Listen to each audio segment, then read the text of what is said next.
Allahumma salli wa sallim wa barik ala sayyidina Muhammad wa ala alihi wa sahbihi ajma'in. Amma ba'du, faqad qala Allah ta'ala fil Qur'anil Majid, a'udzu billahi minasy syaithanir rajim. Laqad ja'akum rasulun min anfusikum azizun 'alaihi ma 'anittum harisun 'alaikum bil mu'minina raufur rahim. Shadaqallahul azim. Amma ba'du. Bapak-bapak, saudara-saudara, anak-anak, baik yang berhadapan langsung dengan saya maupun mengambil posisi di tempat yang hanya dapat mendengarkan suara saya saja. Alhamdulillah, tidak henti-hentinya pujian ini kita panjatkan kehadiran Allah Subhanahu wa taala, bahwa dengan taufik, dengan hidayahnya, dengan ridho dan inayahnya, kita sebagai bagian dari kaum muslimin masih diberikan kesempatan oleh Allah Subhanahu wa taala untuk berdiskusi, saling mengingatkan tentang praktek-praktek ibadah yang kita lakukan sehari-hari, baik di lingkungan jiran tetangga kita maupun di mana saja kita sedang berada. Mudah-mudahan apa yang kita diskusikan ini bermanfaat dan dapat menyelesaikan problema-problema yang dihadapi oleh masyarakat kita. Di dalam kesempatan ini kita masih melanjutkan pembicaraan mengenai mengurus jenazah, dalam hal ini memandikannya. Bapak-bapak, saudara-saudara, ada kriteria jenazah yang wajib kita mandikan itu. Ini setelah bapak-bapak, saudara-saudara memaklumi tentang bagaimana cara memandikan mayat, maka kini kita membicarakan tentang khusus mayat atau jenazah yang wajib kita mandikan. Ada 4 kriteria. Pertama, diketahui dengan pasti, dengan hakul yakin, dengan ainul yakin, bahwa jenazah yang hendak kita mandikan itu adalah saudara kita yang muslim, baik laki maupun perempuan. Kedua, yang kita mandikan itu bukan bayi prematur. Nanti kayaknya ini yang menjadi labunya pembicaraan kita ini. Yang ketiga, jenazah yang kita mandikan itu walaupun tidak utuh anggota badannya, tapi ada sebagian badannya. Syukur kalau ada kepalanya, agar kita kenal siapa yang kita mandikan ini. Tapi kalau tidak, menurut jumhur ulama itu minimal sepertiga dari badan jenazah itu, dan itu perlu kita mandikan. Dan yang keempat, jenazah yang kita mandikan itu adalah jenazah bukan syahid, jenazah yang bukan meninggal karena dibunuh oleh orang kafir pada saat peperangan. Ya, kalau jenazahnya jenazah orang mati syahid, syahid hakiki ya. Syahid itu banyak, nanti saya uraikan. Ini syahid hakiki, syahid yang berperang secara resmi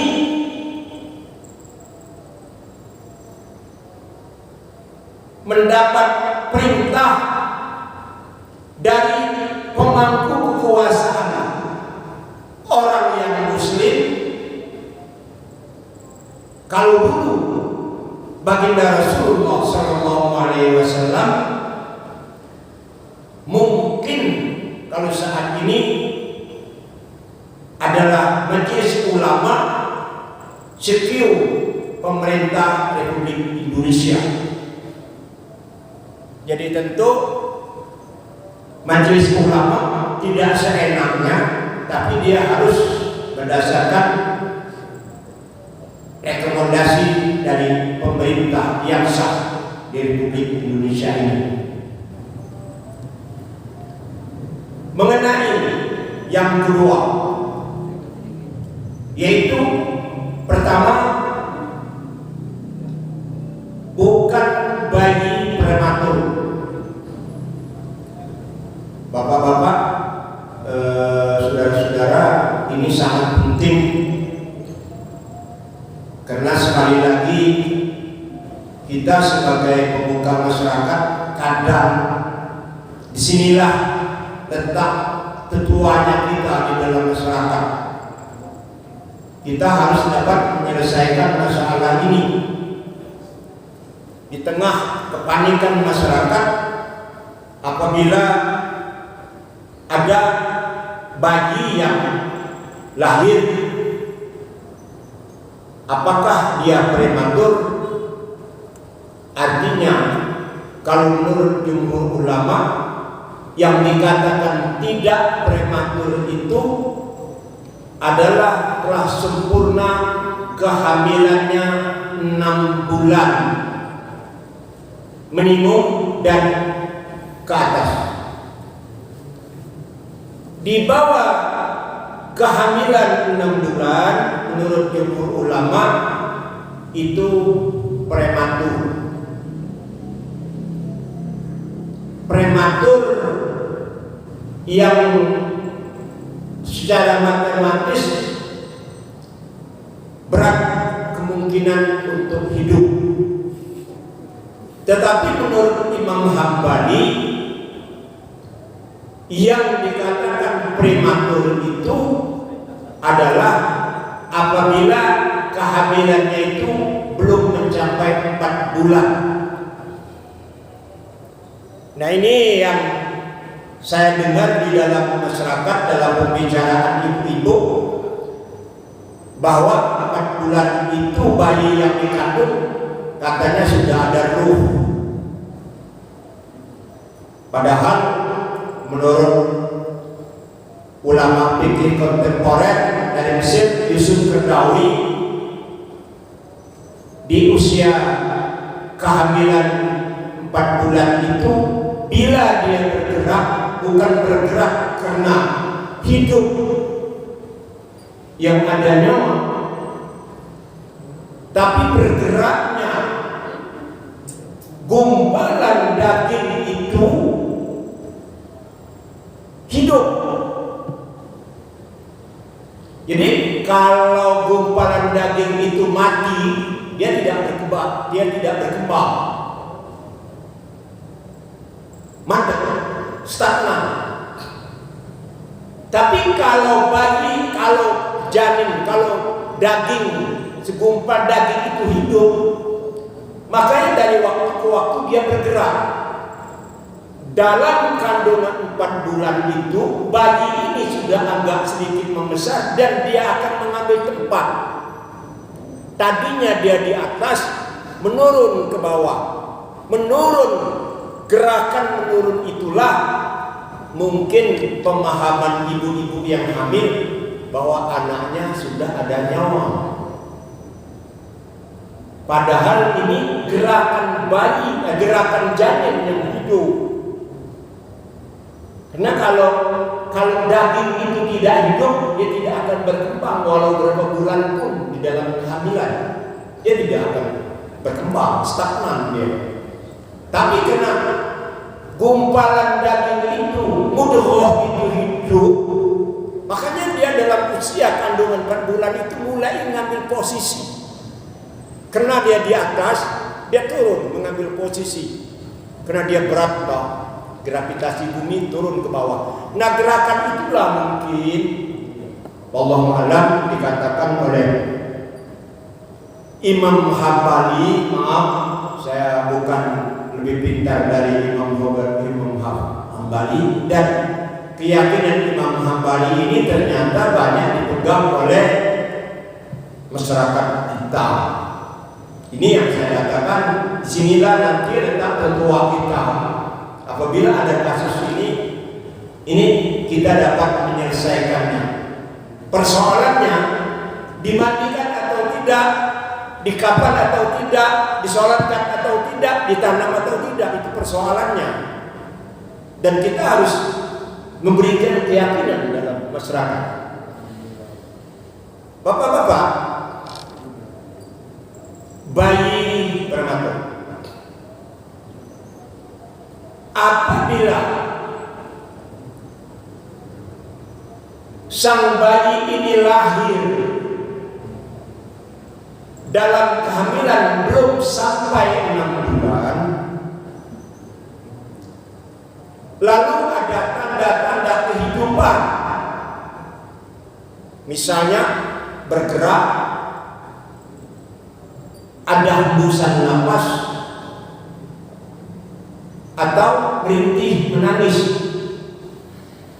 Menurut jumhur ulama, meskipun dia belum sampai kehamilan 6 bulan, karena siapa tahu ibunya menghamilkan lupa begitu, disangka belum sampai 6 bulan, ternyata sudah lebih ya. Meski belum sampai 6 bulan, ternyata anak ini ada tanda-tanda kehidupan, begitu lahir kemudian meninggal. Maka bayi ini wajib bagi kita untuk memandikannya, mengapaninya, menyolatinya, dan menguburnya. Saya ulang, bila kehamilannya belum sempurna 6 bulan, karena menurut jumhur ulama 6 bulan yang sempurna itu. Kalau 6 bulan lahir, bisa hidup, walaupun kemungkinannya kecil, tapi bisa hidup.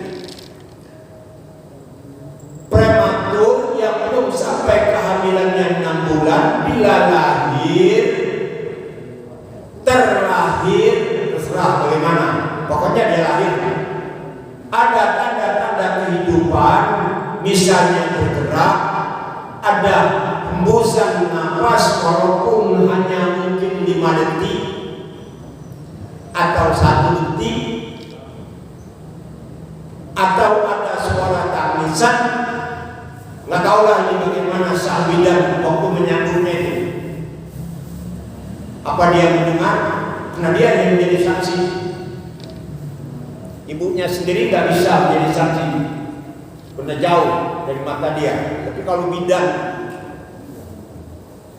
nagis, tenaga medis yang mengurusnya itu yang menjadi saksi pertama, dan dia yang mengeluarkan pernyataan nanti anak yang lahir dalam keadaan hidup lalu kemudian meninggal atau sejak dia lahir meninggal. Kalau dia lahir ada tanda-tanda kehidupan seperti yang saya ceritakan tadi, maka kita wajib memandikannya, mengapaninya, menyolatinya, memakamkannya seperti kita mengurus orang dewasa. Tetapi kalau anak ini begitu melahir meninggal, tak ada saksi kalau dia pernah hidup, termasuk tenaga medis yang menyambutnya, maka anak ini wajib dimandikan, tapi tidak wajib yang selanjutnya. Wajib dimandikan, wajib dikafani, tidak wajib disolati, hanya 3. Wajib dimandikan, wajib dikafani, wajib dimakamkan, tapi tidak wajib disolatkan. Di sini letak ketuanya kita dalam masyarakat. Udah ada bedanya ya. Meski dia prematur di bawah kehamilan 6 bulan, kalau lahir pernah hidup, nah, itu aja bahasanya, pernah hidup, walaupun 1 saat, 2 saat, maka kita wajib memandikannya, mengapaninya, menyolatkannya, dan menguburnya. Tapi kalau dia lahir tidak ada tanda-tanda kehidupan, belum pernah hidup, ada saksinya yang menyatakan tidak pernah hidup, maka kita wajib memandikannya, membungkusnya, memakamkannya, dan tidak wajib disolatkan. Kemudian kalau dia belum berbentuk manusia yang normal, kan normalnya manusia itu pertama kan kepala kan lengkap, ada mata, ada telinga, ada hidung, ada mulut, kemudian ada anggota badan, tangan, dan kaki. Ternyata anak yang prematur belum sampai kehamilan 6 bulan ini ada bagian anggota badan yang belum sempurna, maka dia tidak wajib kita mandikan, kita bungkus saja lalu kita kubur. Karena kalau tidak kita kubur, kita sendiri yang terganggu. Polusi udara, bagai baunya busuk. Kalau dia lahir tapi anggota badannya sudah sempurna dan tidak pernah hidup, kita wajib memandikan, mengapani, mengubur, dan tidak wajib menyolatinya.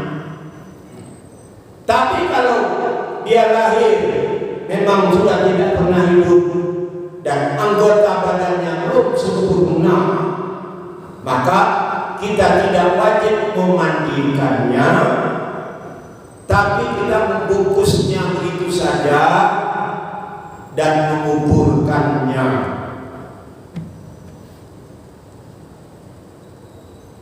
Ada persoalan? Tidak ada? Maju deh supaya kita enak diskusinya. Baru saja akan membaik. Telinga saya ada suara ganda. Assalamualaikum warahmatullahi wabarakatuh. Waalaikumsalam warahmatullahi wabarakatuh. Pertanyaan saya simpel aja Pak. Saya mau tahu kriteria mati syahid Pak. Kriteria? Meninggal syahid Pak. Ya. Apabila seorang wanita Pak meninggal, anak masih dalam kandungan, itu satu Pak. Kedua, meninggal waktu melahirkan. Itu termasuk kategori salib atau bagaimana Pak? Itu aja Pak. Ya. Makasih Pak. Terima kasih. Alhamdulillah. Nabi bertanya kepada para sahabat, sahabatku, bagaimana menurut persepsi kalian, bagaimana menurut perspektif kalian yang dikatakan syahid? Sahabat menjawab dengan yakin, itu ya Rasulullah, orang yang mati kena peperangan, dibunuh oleh orang kafir. Peperangan dalam rangka mengembangkan Islam, seperti yang Rasulullah perintahkan kepada kami. Entah bagaimana performa Nabi pada saat itu, apa ketawa kecil, apa ketawa manis, langsung jawab, kalau begitu sedikit sekali umat saya yang mati syahid. Kalau perspektif syahid menurut sahabat tadi seperti itu, hanya orang yang mati dalam peperangan melawan orang kafir. Kalau begitu kata Rasulullah, sedikit sekali umatku yang mati syahid. Kalau begitu bagaimana ya Rasulullah? Syahid itu ada 7. Kalau orang yang mati syahid kena berperang melawan orang non-Islam, lalu dia terbunuh oleh lawan, itu dia tidak wajib dimandikan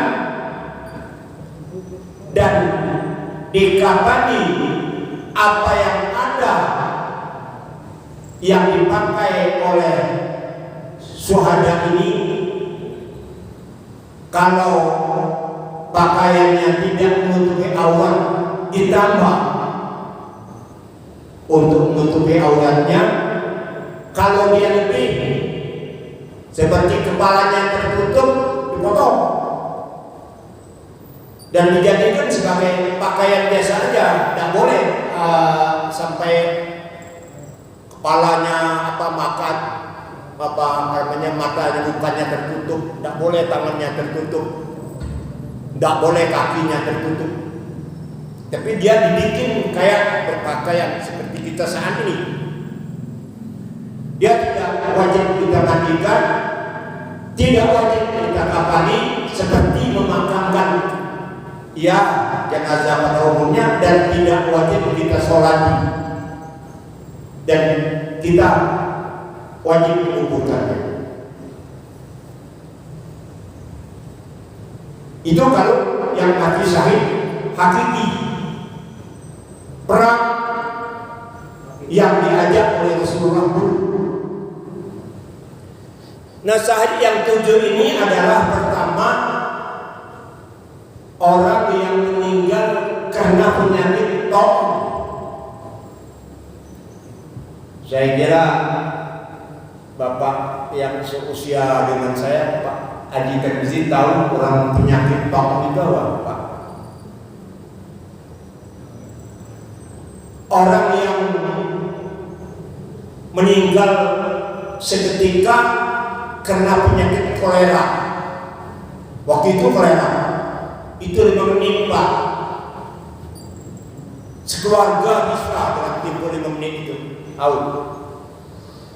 Keluarga saya 5 saudara meninggal seketika dalam sehari kena serang kolera 5 menit. Muntah,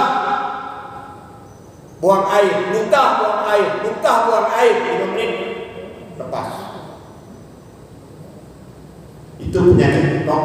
Salah satunya contohnya penyakit TOM itu ya, dan mungkin ada yang lain lagi. Dua, orang yang mati tenggelam. Mati tenggelam, muslim tentunya ya. Mati tenggelam. Tiga, adalah orang yang kena penyakit di lambungnya, yang berdampak demam dan batuk-batuk lalu meninggal. Covid ya kalian. Ya, jadi Covid itu orang syahid. Empat, orang yang sakit perut meninggal. Sakit perut ini entah diare,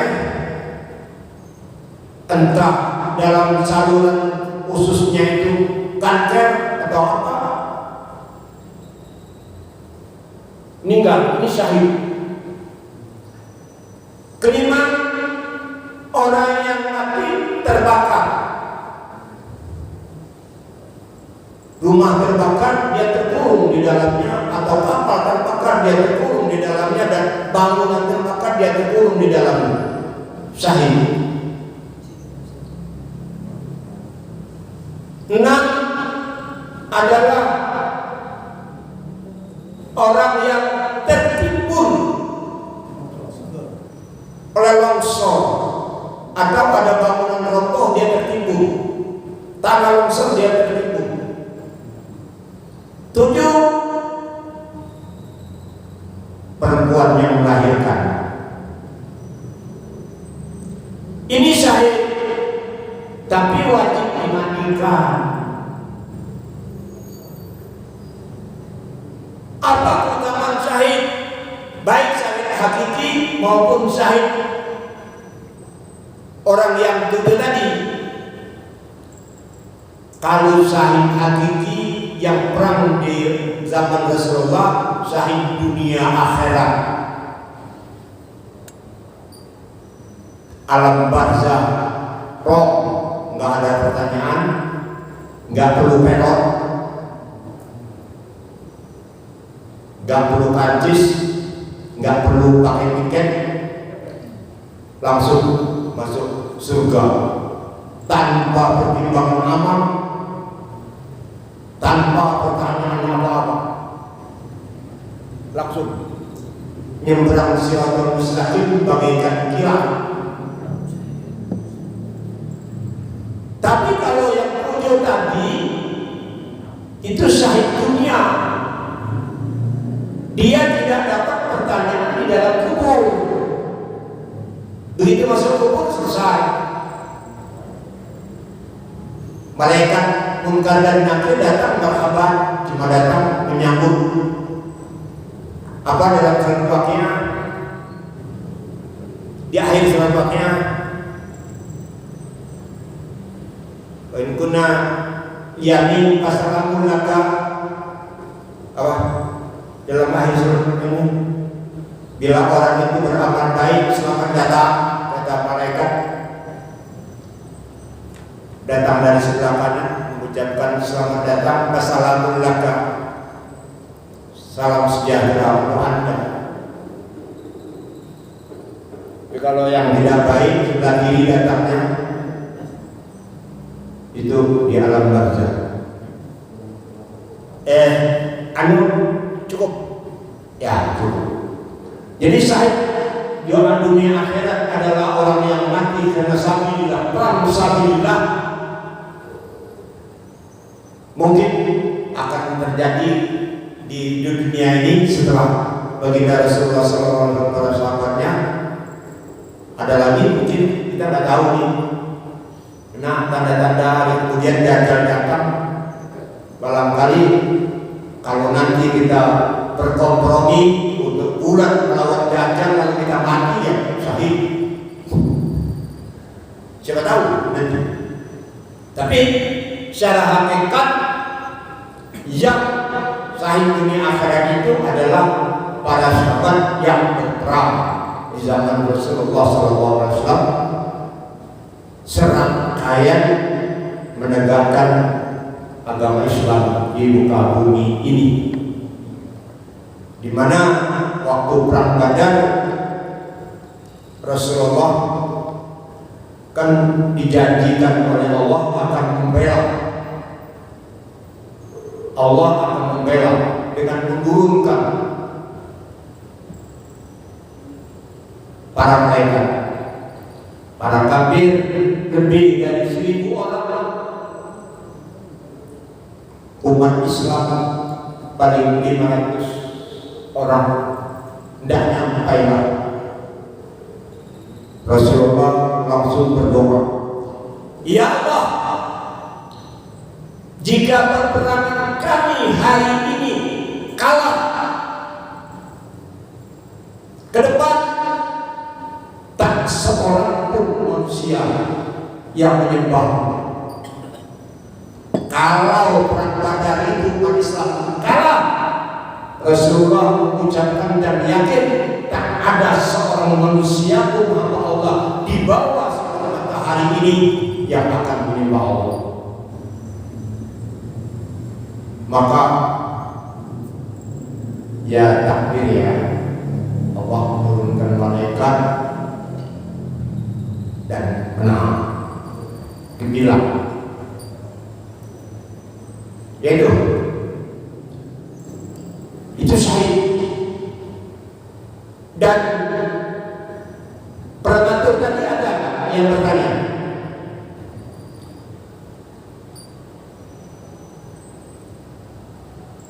saya akan mencoba berbicara lebih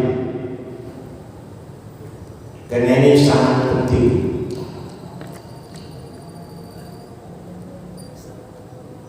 Seseorang yang lahir dalam kandungan belum sampai 6 bulan perkawin, belum sampai 6 bulan usia perkawinan, anak lahir. Anak itu hidup, misalnya perempuan, hidup. Anak ini namanya anak ibu, bukan anak bapak. Kalau toh nanti keduanya berpisah dan anak ini sudah pantas untuk menikah, lalu laki-laki yang mengawini ibu anak ini, mengawini anak ini, menurut Imam Syafi'i halal, sah, boleh. Hati-hati Bapak.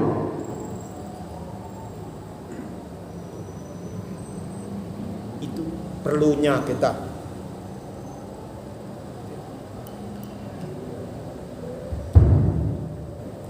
Perlunya kita berdiri menjadi ketua dalam masyarakat, memberikan arahan-arahan kepada muda-mudi. Jangan kumpul seenaknya. Kalau nanti kawin belum sampai 6 bulan, anak lahir, perempuan lagi, itu kita skor, kita azan dulu ya, atau kita tutup jam sekian, nanti disambung lagi. Masalahnya sudah selesai ya. Jangan mudah sunat lagi kita kayak kemarin. Demikian kita memohon kepada Allah supaya minggu depan dapat bertemu lagi. Wallahul muwaffiq ila aqwamit thoriq. Subhanaka wa bihamdika asyhadu an la ilaha illa anta astaghfirullah wa atubu ilaik. Wabillahi taufiq wal hidayah. Assalamualaikum warahmatullahi wabarakatuh.